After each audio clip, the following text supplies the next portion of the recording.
जब मैं स्कूल में था तब मेरे को कोई भी चीज़ याद करने में बहुत ज़्यादा मुश्किल होती थी और मेरे को सीरियसली ये लगता था कि मैं बहुत ज़्यादा डम हूँ। लेकिन एक स्टूडेंट को एक स्कूल में इसी तरह से नापा जाता है कि वो कितना ज़्यादा स्टडी करता है और फिर जो भी उसने याद करा वो कितना एक्यूरेसी के साथ उन सारी बातों को एक एग्जाम में जाकर लिख पाता है।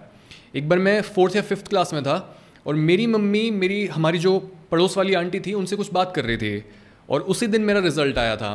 तो आंटी मम्मी से पूछती कि सौरभ की रैंक क्या आई है और मम्मी ने बोला कि सौरभ सेकंड आया है, लेकिन एक्चुअल में मेरी रैंक थी 23rd। और आई नो आप भी इन बातों से बहुत ज़्यादा रिलेट कर सकते हो कि आप याद करना चाहते हो बहुत सारी चीज़ें, आप अपने दिमाग पर बहुत सारी चीज़ों को चिपकाते हो, लेकिन फिर वो सारी चीज़ें जो चिपकी हुई थी वो धीरे धीरे उतरने लग जाती हैं और आप अपने एग्जाम्स में उतना अच्छा परफॉर्म नहीं कर पाते। आपके पेरेंट्स को आपकी इंटेलिजेंस के बारे में दूसरों से झूठ बोलना पड़ता है और अगर आप कोई बिजनेस बुक भी पढ़ते हो तब भी आप उन सारे प्रिंसिपल्स को अप्लाई ही नहीं कर पाते बिकॉज बुक को बंद करने के बाद आपको कुछ याद ही नहीं रहता। इसलिए इस एपिसोड में हम बात करेंगे कैसे आप किसी भी चीज़ को सिर्फ एक ही बार पढ़कर या फिर उसे एक ही बार सुनकर उसे हमेशा के लिए याद रख सकते हो। अगर आप इस चैनल पर पहली बार आए हो तो मेरा नाम है सौरभ गांधी और मैं लोगों को मदद करता हूं उन्हें उनकी हाईएस्ट पोटेंशियल तक पहुंचने में एक होलिस्टिक अप्रोच का यूज़ करके। और अगर आप मेरे से पर्सनली मेंटर होना चाहते हो या फिर मेरे प्रोग्राम्स को बाय करना चाहते हो तो डिस्क्रिप्शन में दिए पहले लिंक पर क्लिक करो। नाउ सबसे पहले बात करते हैं कि आपको लर्न किस समय पर करना चाहिए। ज़्यादातर लोग यही करते हैं कि जब उनका एग्जाम, उनकी स्पीच या फिर उनकी कोई प्रेजेंटेशन आने वाली होती है तब वो एंड का जो ज़रा सा टाइम बचा हुआ होता है वो अपनी सारी प्रिपरेशन तभी करने की कोशिश करते हैं। इसे बोला जाता है क्रैमिंग।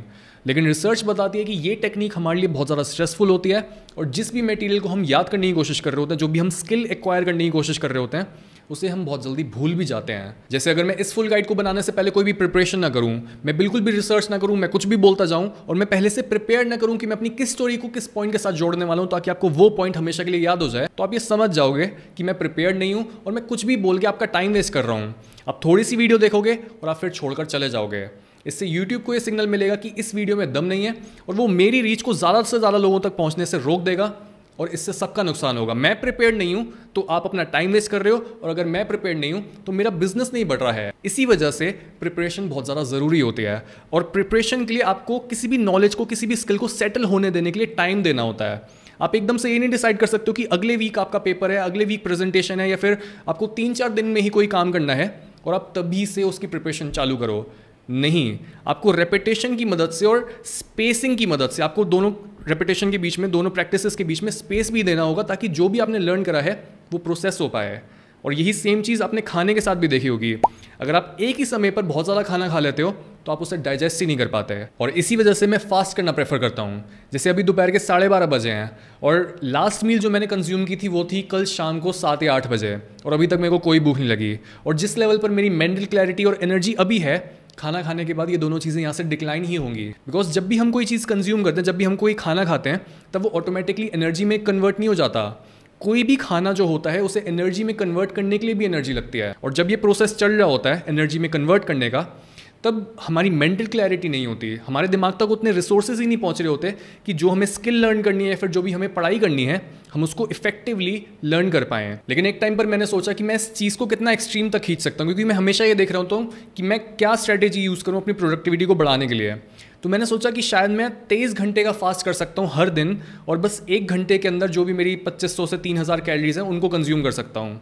लेकिन जैसे ही मैंने इस प्रोटोकॉल को फॉलो करना शुरू करा उसी मोमेंट में मेरे को पता लग गया कि इतना खाना बॉडी डाइजेस्ट ही नहीं कर सकती है। जब भी मैं अपने बॉडी को 70-80% से ज़्यादा फुल कर रहा हूँ, जब भी मैं अपने पेट को इतना ज़्यादा फुल कर रहा हूँ, तब सारा फोकस बॉडी का डाइजेशन पर ही है और मेरे को नींद आ रही है, मैं आलस फील कर रहा हूँ उस समय पर। और जो मेरे को सेकंड बेस्ट ऑप्शन देखा वो यही था कि मैं उस बड़ी मील को 2 छोटी मील्स में डिवाइड कर दूँ और उन दोनों मील्स के बीच में गैप हो ताकि डाइजेस्ट भी हो पाए वो मील्स और जब भी मैं वो मील खा रहा हूँ तब मेरे को उतना लेजीनेस फील नहीं हो रहा और बीच में सारी मेंटल क्लैरिटी है। यही सेम चीज़ आपने करनी है लर्निंग के साथ। अगर आप सोच रहे हो कि आप एक मैराथन लगाओगे और बहुत सारी इन्फॉर्मेशन को एक ही बारे में स्टडी करके अपने दिमाग का पार्ट बना लोगे तो ऐसा कभी नहीं होगा। आपका दिमाग इतनी सारी इन्फॉर्मेशन को एक ही बारे में डाइजेस्ट कर ही नहीं सकता। आप बहुत जल्दी बोर हो जाओगे, आप अपनी बुक को साइड में रखोगे और अपना मोबाइल खोलकर खुद को डिस्ट्रैक्ट करने लग जाओगे। इससे बेहतर तरीका ये होता है, जैसे अगर आपको आज 6 घंटे स्टडी करना है तो उसके बजाय अगले 6 दिनों तक रोज आधा घंटा उसी सेम मटेरियल को पढ़ो। और यही सेम तरीका आप अप्लाई कर सकते हो किसी स्किल को सीखने में भी। जैसे अगर आपको कार चलाना नहीं आता तो आप अगर सोच रहे हो कि आप दिन में 10 घंटे कार चलाओगे और आपको कार चलाना जल्दी आ जाएगा तो ऐसा कभी नहीं होगा। इससे बेहतर अप्रोच यही होगी कि आप दिन में 15-20 मिनट कार चलाओ और लंबे समय तक इस कार चलाने की स्किल को प्रैक्टिस करो। नाउ अगर हम ये बात करें कि दिन में वो कौन सा समय होता है जिस समय पर लर्निंग सबसे ज़्यादा ईजी होती है हमारे लिए, तो ये चीज़ हर एक इंसान के लिए वेरी कर सकती है। लेकिन ज़्यादातर लोगों के लिए दो ऐसे समय होते हैं जो सबसे ज़्यादा बेनिफिशियल होते हैं, और वो होते हैं अर्ली मॉर्निंग और लेट नाइट। और आपको ऑलरेडी ये पता होगा कि आप किस ग्रुप से बिलोंग करते हो। स्टडीज़ भी यही बताती हैं कि या तो आप अपने मन को सुबह नई नॉलेज के साथ ट्रेन कर सकते हो या फिर रात को सोने से बिल्कुल पहले। बट अगर आप लेट नाइट को सिर्फ इसी वजह से जाग रहे हो क्योंकि अगले दिन आपका एग्जाम है और आप क्रैमिंग का सहारा ले रहे हो, तो ये चीज़ आपकी लर्निंग को इम्प्रूव नहीं करेगी बल्कि ये उसे वर्स बनाएगी। किसी भी चीज़ को परमानेंटली लर्न करने के लिए आपके पास 4 मेन स्ट्रैटेजीज होती हैं।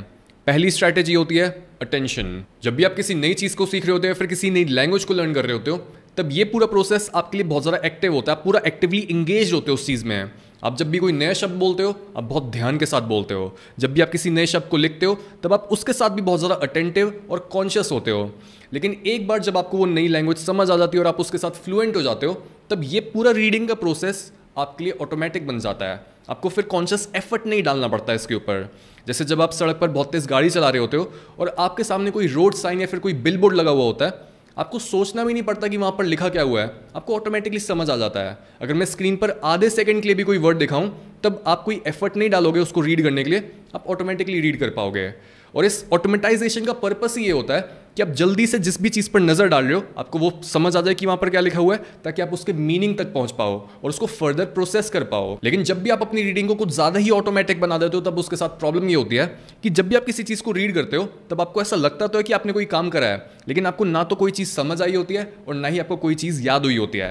और ये चीज़ आपके साथ भी हुई होगी कि जब आप किसी बुक को रीड कर रहे हो, आपने पूरा पेज रीड कर लिया है, लेकिन आप सडनली रियलाइज़ करते हो कि ना तो आपको कोई चीज़ समझ आई है और जो आपने चीज़ अभी अभी पढ़ी वो आपको याद भी नहीं है।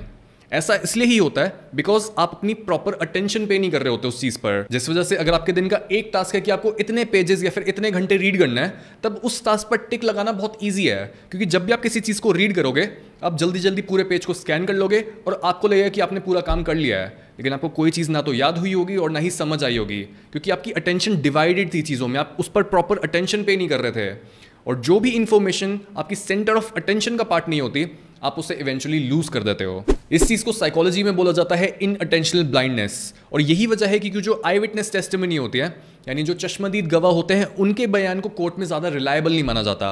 यानी एक कोर्ट आई विटनेस टेस्टिमनी को कंसिडर तो करता है कि ये भी कोई इन्फॉर्मेशन है जिसको हमें अकाउंट में लेना चाहिए, बट उसकी उतनी वैल्यू नहीं होती, उसका उतना वजन नहीं होता वहाँ पे। और पूरे लर्निंग प्रोसेस में हम अटेंशन की वैल्यू को समझ सकते हैं मेमोरी के 3 टाइप्स को समझकर। मेमोरी के 3 टाइप्स होते हैं सेंसरी मेमोरी, वर्किंग मेमोरी और long term memory. Sensory memory का मतलब होता है कि जो भी इंफॉर्मेशन हम अपने सेंसेस के थ्रू अब्जॉर्ब कर रहे हैं, यानी जिस चीज़ को आप देख रहे हो, जिस चीज़ को आप सुन रहे हो, और जो बैकग्राउंड में चीज़ें चल रही हैं वो भी। जैसे आपके रूम में फ़ैन की आवाज़ आ रही हो सकती है, एसी चल रहा हो सकता है, मे बी आपके बाथरूम में नल खुला हुआ है थोड़ा सा और उसमें से टप टप टप वो आवाज़ आ रही है, मे बी आपके रूम के बाहर खड़ा होकर कोई बातें कर रहा है। तो ये सारी इन्फॉर्मेशन हमारे सेंसेस गैदर कर रहे हैं। लेकिन सोचो, अगर ये सारी छोटी छोटी इन्फॉर्मेशन आपको हमेशा के लिए याद रहे तो आप पागल हो जाओगे। इसलिए हमारा दिमाग साथ के साथ ज़्यादातर सेंसरी इन्फॉर्मेशन को भुला देता है। लेकिन जिस चीज़ पर आप अटेंशन पे करते हो, वो इन्फॉर्मेशन आपकी सेंसरी मेमोरी से निकलकर आपकी वर्किंग मेमोरी तक चली जाती है। और वर्किंग मेमोरी नाम से ही क्लियर है, यानी वो memory that you are still working with. अगर आप इस एपिसोड पर पूरी अटेंशन पे कर रहे हो, तो जो भी इन्फॉर्मेशन मैं आपके साथ शेयर कर रहा हूँ, ये अभी आपकी वर्किंग मेमोरी में होगी। यानी आप अभी भी कैलकुलेट कर रहे हो, अभी भी सोच विचार कर रहे हो इस सारी इन्फॉर्मेशन के बारे में, और ये परमानेंट नहीं बनी है। आप स्टिल इस सारी इन्फॉर्मेशन को लूज कर सकते हो। नाउ इस चीज़ को और अच्छे से समझने की कोशिश करते हैं एक एग्जाम्पल के साथ। मेरे पास एक स्टिकी नोट है और ये स्टिकी नोट सिंबलाइज कर रहा है वर्किंग मेमोरी को। इसके पीछे थोड़ी सी ग्लू लगी हुई है और अगर मैं चाहूँ तो मैं इसे अपने हाथ पर चिपका सकता हूँ थोड़ी देर के लिए। ये थोड़ी देर तक यहाँ पर टिका रहेगा, लेकिन अगर मैं इसको निकालना चाहूँ तो ईजिली अलग भी हो जाएगा। नाउ असली क्वेश्चन ये है कि हम अपनी वर्किंग मेमोरी को लॉन्ग टर्म मेमोरी कैसे बनाएं, और ये बहुत सिंपल है। हम इसके साथ जोड़ सकते हैं इमोशन को, हम इसके साथ जोड़ सकते हैं मीनिंग को, और हम इसके ऊपर चिपका सकते हैं कॉन्टेक्स्ट को। और ये सारी चीज़ें जब वर्किंग मेमोरी के ऊपर, वर्किंग इन्फॉर्मेशन के ऊपर लग जाती है, तब वो इन्फॉर्मेशन परमानेंट बन जाती है। क्योंकि हमारा दिमाग हमेशा हमारे से रीज़न मांगता है कि मैं किसी भी इन्फॉर्मेशन को दिमाग में क्यों अलाउ करूँ। तू इतनी सारी चीज़ें लर्न करना चाहता है, लेकिन ये बहुत ज़्यादा कॉम्प्लेक्स है, मैं इतना ज़्यादा टैक्सिंग टास्क क्यों करूँ। तो उसको रीज़न देना पड़ता है, उस चीज़ के साथ बहुत ज़्यादा इमोशंस जोड़ने पड़ते हैं।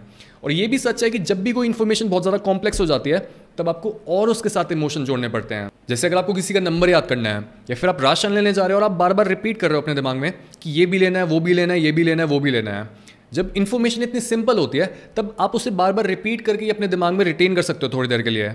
लेकिन जिस मोमेंट पर इन्फॉर्मेशन कॉम्प्लेक्स हो जाती है, जब भी कोई आप ऐसी बुक को रीड कर रहे होते हो जिसमें बहुत मुश्किल इन्फॉर्मेशन होती है, तब आपका दिमाग बोलेगा कि भाई तेरे लिए इसका कोई मतलब ही नहीं है, तेरे लिए रेलेवेंट नहीं है, तेरा कोई रिलेशनशिप नहीं है इससे, तू कोई मीनिंग अटैच नहीं कर रहा है इससे, तो मैं क्यों अपने अंदर इसको समाऊं। और यही चीज़ मैंने अपने कंटेंट के साथ नोटिस करी है कि जिस मोमेंट से मैंने अपने कंटेंट में अपनी स्टोरीज को ऐड करना शुरू करा, उसी मोमेंट से मेरे पास ये कमेंट्स आने लगे कि आप उस इन्फॉर्मेशन को ज़्यादा रिटेन कर पा रहे हो और आपके लिए अब वो इन्फॉर्मेशन ज़्यादा रेलेवेंट है। थोड़े दिन पहले मैं एक अपने फेलो यूट्यूबर से बात कर रहा था और उनके मेरे से 5 से 6 गुना ज़्यादा सब्सक्राइबर्स हैं और वो मेरे से यही पूछ रहे थे कि जैसे मैंने अपना फेस रिवील करा और अब मेरा कंटेंट इतना डिफरेंट बन चुका है पहले से, तो इस पर ऑडियंस का क्या रिस्पॉन्स है। और मैंने उन्हें यही बोला कि ज़्यादातर ऑडियंस खुश है कि अब ये चैनल 1 of 1 बन चुका है और इसके जैसी इन्फॉर्मेशन दूसरे कहीं भी किसी भी चैनल पर एग्जिस्ट नहीं करती है। तो उन्होंने पूछा कि मेरे को कैसे पता कि ऑडियंस खुश है इस चीज़ से, और मैंने उनको यही एक सिंपल क्राइटेरिया बताया कि जब भी आपका इन्फॉर्मेशन जेनेरिक होती है, हर किसी चैनल पर सेम ही इन्फॉर्मेशन मिल रही होती है, तब ऐसे कमेंट्स आते हैं। पहले वो वाले कमेंट आते हैं, फर्स्ट वाले कमेंट आते हैं, उसके बाद कमेंट्स आते हैं कि you change my life, I love your content, उस टाइप के कमेंट्स आते हैं।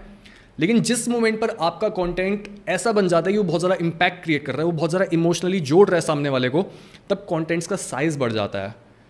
लोग बस एक लाइन टाइप करके नहीं जाते हैं, वो उसको ज़्यादा समझ पाते हैं क्योंकि उसमें इमोशंस जुड़े हुए हैं और वो ज़्यादा याद रख पाते हैं। ये पावर होती है इमोशन की। यही वजह है कि क्यों बहुत से लोग जो स्कूल में फेल होते हैं वो आगे चलकर कोई बहुत बड़ी सक्सेसफुल कंपनी खोल लेते हैं या फिर वो किसी अच्छी जगह पर जॉब कर रहे होते हैं, और दूसरे लोग उन्हें देखकर बहुत ज़्यादा हैरान हो जाते हैं कि यार ये तो पहले एक फेलियर था, अब ये ऐसा कैसे बन गया। लेकिन उसकी वजह यही होती है कि जहाँ कई स्टूडेंट्स के लिए जो क्लास में पढ़ाया जा रहा होता है वो बहुत ज़्यादा रेलेवेंट होता है, वो बहुत ज़्यादा इमोशनल होता है, उनके लिए वो मीनिंगफुल होता है किसी भी वजह से। लेकिन कई स्टूडेंट्स ऐसे होते हैं जो कुछ भी पढ़ाया जा रहा होता है वो उससे रिलेट ही नहीं कर पाते हैं।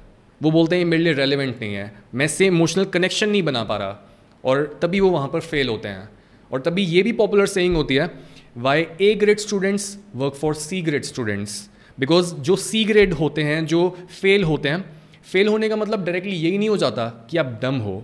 फेल होने का मतलब ये भी हो सकता है कि मे भी जो आपको पढ़ाया जा रहा है वो आपके लिए रेलेवेंट नहीं, आपको इंटरेस्ट ही नहीं है उस चीज़ में। थर्डली, अगर आप अटेंशन भी पे कर रहे हो और आप अपने इमोशंस को भी यूज़ कर रहे हो, तो जो चीज़ आपको चाहिए वो है रेस्ट। बिकॉज रिसर्च ये बताती है कि जब भी आप किसी चीज़ को रीड करके बस उसे थोड़ी देर के लिए साइड में रख देते हो और खाली बैठ जाते हो, तब जो भी आपने रीड करा आपके दिमाग का मेमोरी वाला सेंटर उस सारी इन्फॉर्मेशन को दोबारा से प्रोसेस करता है ताकि वो उस इन्फॉर्मेशन को सॉलिडिफाई कर सके। लेकिन सोचो, अगर आप किसी चीज़ पर अटेंशन ही नहीं पे कर रहे और बस पैसिवली कंज्यूम कर रहे हो, बस पैसिवली कोई ऑडियो बुक सुन रहे हो या फिर पैसिवली इस तरह की वीडियो देख रहे हो, तो आपके दिमाग को पता ही नहीं होगा कि किस इन्फॉर्मेशन को उसे सॉलिडिफाई करना है। Strategy number 4, space learning. जिस तरह से हमने एपिसोड के शुरुआत में भी बात करी कि अगर आपको लग रहा है कि आपने इतने दिनों से कोई बुक नहीं पढ़ी है, इतने दिनों से आपने कुछ लर्न नहीं किया है, तो आप आज ही सारा कोटा पूरा कर लोगे। आज ही आप 12-13 घंटे बैठ के एक स्ट्रेच में जितना मर्जी चाहो पढ़ पाओगे। लेकिन ये एक इनइफेक्टिव स्ट्रैटेजी है। इससे बेहतर ये होगा कि आप थोड़े थोड़े इंटरवल्स में पढ़ो, थोड़ा थोड़ा स्पेस रखो अपनी हर लर्निंग के बीच में। सोचो, जिस इन्फॉर्मेशन को आप एक्वायर करना चाहते हो वो एक बाल्टी में भरा हुआ पानी है और आपका दिमाग एक टंकी है। लेकिन यहाँ पर प्रॉब्लम ये है कि इस टंकी की जो ओपनिंग है वो बस एक बोतल के छेद जितनी है, और अगर आप बाल्टी से बहुत ज़्यादा पानी डालने की कोशिश करोगे तो बहुत ज़्यादा पानी फैल जाएगा और आप ज़्यादा रिटेन नहीं कर पाओगे। इससे बेहतर यही होगा कि आप धीरे धीरे लर्न करो, आप कोई जल्दबाजी मत मचाओ। आपको बस ये अपने दिमाग में रखना है कि आपको ओवर कॉन्फिडेंट नहीं बनना, और आपको ये नहीं सोचना है कि जस्ट बिकॉज आपने एक बार किसी चीज़ को पढ़ लिया है तो आपको वो याद हो गई है। क्योंकि बहुत बार ये होता है कि हम जब दोबारा से किसी मटेरियल को देखते हैं कि क्या हमें आता है नहीं आता, जब हम रिविजन कर रहे होते हैं तब हम सोचते हैं कि हाँ ये सारी चीज़ें हाँ ये सारा पता है। लेकिन किसी भी चीज़ को रिकग्नाइज करना डिफरेंट होता है उससे रिमेंबर करने से। आप देखकर बोल तो सकते हो कि हाँ ये सारी चीज़ें मेरे को पता हैं, लेकिन ये एक इल्यूजन देती हैं लर्निंग का। अब बात करते हैं उन कॉमन मिस्टेक्स की जो आपको कुछ भी याद करने से रोकती हैं। Number 1, not eliminating distractions. आपका लर्निंग प्रोसेस शुरू ही होता है अटेंशन देने से, और अगर आप कॉन्स्टेंटली डिस्ट्रैक्टेड हो, अगर आपने घर में जाकर बोला नहीं है कि आप पढ़ाई करने बैठ रहे हो या फिर आप काम करने बैठ रहे हो, तो ऑफकोर्स लोग आपके पास आएंगे, लोग खटपट करेंगे और लोगों को पता ही नहीं होगा कि आप क्या करना चाहते हो। जितना ज़्यादा आप अपने आसपास से डिस्ट्रैक्शंस को हटाते हो उतना ही आपका टाइम वैल्यूएबल बनता जाता है, और आप अपने 30 मिनट्स ऑफ फोकस्ड वर्क में ज़्यादा चीज़ें अचीव कर सकते हो और ज़्यादा चीज़ों को लर्न कर सकते हो as compare to 1 hour of distracted work. इसलिए अगर आपको अपना फ़ोन नहीं चाहिए काम करते समय, फ़ोन को साइड रखो। अगर आपका भाई बहन आपको तंग कर रहा है, उसकी शिकायत लगाओ और उसको पिटवाओ। कुछ भी ऐसा करो, चाहे कानों में ईयर प्लग्स डाल लो, कुछ भी ऐसा करो जिससे आप एक चीज़ पर अटेंशन पे कर सको। Mistake number 2, increasing learning duration instead of learning efficiency. जब भी हमें किसी चीज़ को याद करने में मुश्किल हो रही होती है, तब हमारा पहला इंस्टिंक्टिव रिस्पॉन्स यही होता है कि मैं और मेहनत करूंगा, मैं और इसको टाइम दूंगा। लेकिन ये चीज़ इफेक्टिव नहीं है। इससे बेहतर यही होगा कि आप ये फिगर आउट करो कि आप क्या गलती कर रहे हो। क्या आपका इमोशनल कनेक्शन नहीं है? क्या आपको पता है कि ये इन्फॉर्मेशन आपके लिए इंपॉर्टेंट ही नहीं है? क्या रीज़न है कि आपके दिमाग में ये चीज़ बैठ नहीं रही है? फिगर आउट करो इस चीज़ को, बजाय बस खुद को खींचने के और खुद को घसीटने के। Because when it comes to studying, more is not always the right answer. Mistake number 3, multitasking. अगर आपको अभी भी ये लगता है कि आप मल्टीटास्किंग कर सकते हो, तो एक एक्सरसाइज करते हैं। एक पेन ले लो, एक पेपर ले लो, और जो मैं एक्सरसाइज बोलने वाला हूँ आपको उसके साथ अपना टाइम नोट करना है कि आपको कितनी देर लगती है उस एक्सरसाइज को पूरा करने में। आपको पहले ऊपर लिखना है आई कांट डू मल्टीटास्किंग, और फिर नीचे 1 to 20 काउंटिंग लिखनी है। पहले सेंटेंस लिखना है, फिर काउंटिंग लिखनी है, और देखो कि आपको कितनी देर लगती है। आप इसी समय ये कर सकते हो। और दूसरी ही बार आपको सिमिलर चीज़ करनी है ऐसी। आपको दूसरी साइड पर लिखना है एक एक करके, आई फिर 1, कैन का सी फिर 2। आपको बैक एंड फोर्थ जंप करना है सेंटेंस लिखने में और काउंटिंग लिखने में। और दोनों एक्सरसाइजेस को कंपेयर करो कि जब आपने एक एक करके लिखा तो कितनी देर लगी, और जब आपने दोनों टास्क को मिलाने की कोशिश की, जब आपने मल्टीटास्क करने की कोशिश की, फिर कितनी देर लगी। और आप ये क्लियरली देख पाओगे कि जब आपने एक समय पर पहले एक काम करा, फिर आप दूसरे काम पर गए, तब आपको 20-25 सेकंड लगे, और जब आपने दोनों टास्क को मिलाने की कोशिश करी, तब आपको 40-50 सेकंड लगे। इसलिए एक समय पर सिर्फ एक चीज़ को प्रायोरिटी दो और चीज़ों को मिक्स करने की कोशिश मत करो। अगर आपको ये एपिसोड वैल्यूएबल लगा या फिर आपने इस लर्निंग फुल गाइड से कुछ नई चीज़ लर्न की, तो कमेंट्स में बताओ।